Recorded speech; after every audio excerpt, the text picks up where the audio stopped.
And does he need a third term in order to see that job through? Well, he's going to get a third term. So Trump 28, Trump is going to be president in 28, and people just ought to get accommodated with that. So what about the 22nd Amendment? There's many different alternatives. At the appropriate time, we'll lay out what the plan is, but there's a plan, and President Trump will be the president in 28. We had longer odds in 16 and longer odds in 24 than we got in 28. And President Trump will be the president of the United States, and the country needs him to be president of the United States. We have to finish what we started.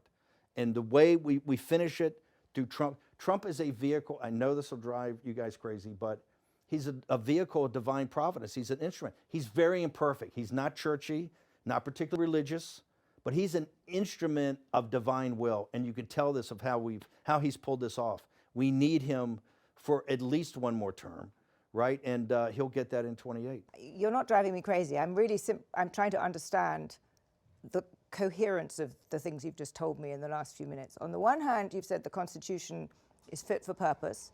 Secondly, you've said that President Trump needs another term, even though the 22nd Amendment makes pretty clear that he cannot have another term. Why does it make that clear? Because he's on his second term already. At some point in time, we will make sure we go through, Zanny, and define all those terms. But even if you find a way to undermine you will be undermining the spirit of that amendment, even if you find some way around it. And to those Can the American people, if the American people, with the mechanisms that we have, put Trump back in office, are the American people tearing up the Constitution? Would that be tearing up? Well, would the American people be going against the spirit of the Constitution, ma'am?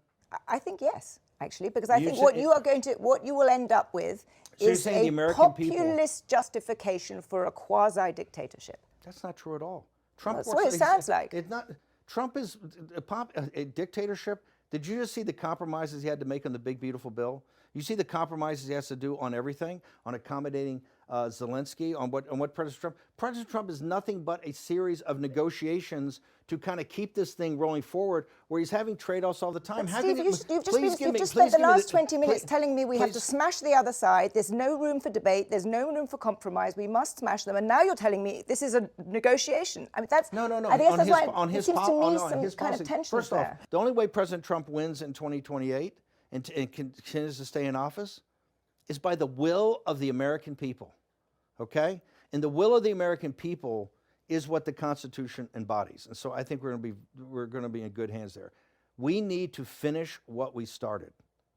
And President Trump is the instrument, a providential instrument to finish this job.